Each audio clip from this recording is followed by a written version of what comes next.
بسم اللہ الرحمن الرحیم۔ ناظرین، بغداد کا ایک سنار اپنی دکان کی طرف صبح ہی تشریف لے جا رہا تھا کہ اس نے ایک مسجد میں مولانا صاحب کا خطبہ سنا۔ یہ خطبہ سنار کے لیے توجہ کا مرکز بن گیا اور وہ ادھر ہی رک کر خطبہ سننے لگا۔ مولانا صاحب فرما رہے تھے کہ یہ دنیا آپ کے بغیر نہیں رکتی اور نظام دنیا یوں ہی چلتا رہے گا۔ اگر آپ گھر کے سربراہ ہیں، سمجھتے ہیں کہ آپ ہی گھر کا نظام چلا رہے ہیں، تو پھر آپ کم عقل ہیں۔ گھر کا نظام آپ کے بغیر بھی چلتا رہے گا اور آپ کے ہونے یا نہ ہونے سے کوئی فرق نہیں پڑے گا۔ اس دنیا کا نظام چلانے والی صرف اللہ کی ذات ہے۔ سنار نے فوراً ہاتھ بلند کیا اور کہنے لگا کہ مولانا صاحب، میں صبح سے لے کر شام تک اپنی دکان میں کام کرتا ہوں، محنت کر کے خون پسینہ بہاتا ہوں، تب ہی گھر کا نظام چلتا ہے۔ اگر میں چپ چاپ گھر میں بیٹھ جاؤں تو نوبت فاقوں تک آ جائے گی۔ مولانا صاحب نے فرمایا کہ میں نے جو بات کی وہ بالکل درست ہے کہ اللہ ہی سب نظام چلانے والا ہے، آپ چاہیں تو آزما لیں۔ سنار نے کہا ٹھیک ہے، آج سے دکان بند کرتا ہوں اور دیکھتا ہوں کہ گھر کا نظام میرے بغیر کیسے چلتا ہے۔ یہ کہتے ہوئے سنار نے اپنی ضروری سامان پیک کیا اور گھر والوں کو بتائے بغیر 6 مہینے کے لیے ایک تبلیغی جماعت کے ساتھ چل پڑا۔ سنار کے گھر والے خصوصاً اس کی بیوی بہت پریشان ہوئی۔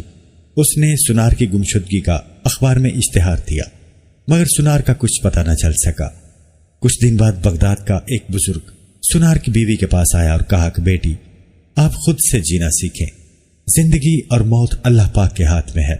ہو سکتا ہے کہ آپ کا شوہر اس دنیا میں ہی نہ ہو، آپ اپنی اولاد کا سہارا بنے اور اللہ پر بھروسہ رکھیں، وہ ضرور کوئی راستہ نکالے گا۔ سنار کی بیوی نے جب یہ سوچا کہ ہو سکتا ہے کہ میرا شوہر انتقال کر گیا ہو تو سر پیٹنا شروع کر دیا۔ کچھ دن سارا خاندان شدید غم زدہ ہوا، مگر آہستہ آہستہ سب کچھ نارمل ہو گیا۔ بغداد کے لوگوں نے سنار کی بیوی پر ترس کھایا اور سب نے مل کر اس کی مالی امداد کی۔ بغداد کے رئیس نے اسے بیوہ اور لاوارث سمجھتے ہوئے ان کے بچوں کے نام کچھ زمین الاٹ کروائی تاکہ آنے والے وقت میں بچے مشکلات کا شکار نہ ہوں۔ سب نے مل کر پیسہ اکٹھا کیا اور سنار کی نوجوان بیٹی کا رشتہ طے کیا۔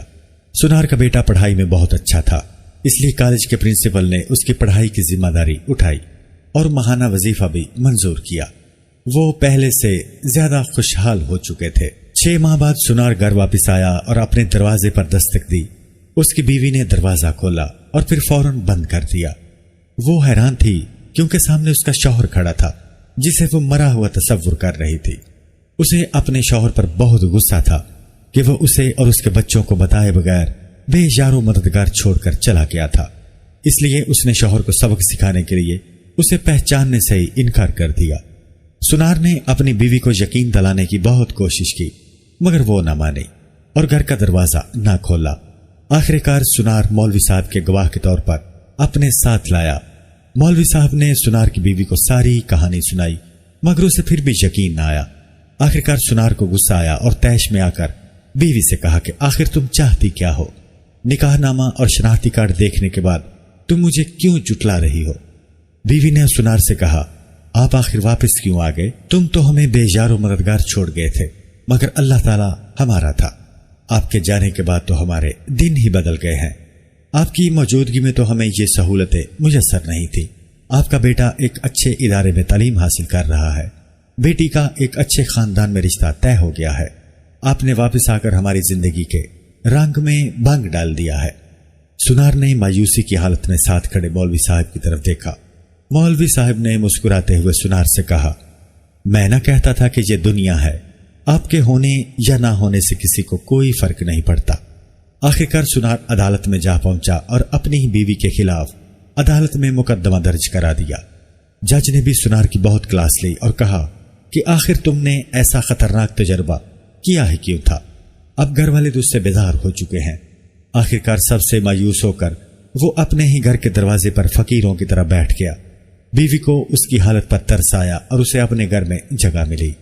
اس کا یہ غرور کہ اس کے بنا گھر کا نظام نہیں چل سکتا خاک میں مل گیا۔ دنیا کا نظام کسی کے لیے بھی نہیں رکتا اور ہمارے ہونے یا نہ ہونے سے کسی کو فرق نہیں پڑتا۔ اس دنیا اور پوری کائنات کی خالق و مالک اللہ کی ذات ہے۔ ہم سب اللہ تعالیٰ کے محتاج ہیں۔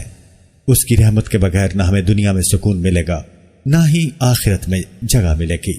اللہ تعالیٰ ہی ہے جو انسان کی نافرمانیوں کے باوجود بے حساب نوازتا ہے۔ وہ کبھی انسان کو اپنے دروازے سے خالی نہیں لوٹاتا، بس ہمیں مانگنے کا طریقہ آنا چاہیے۔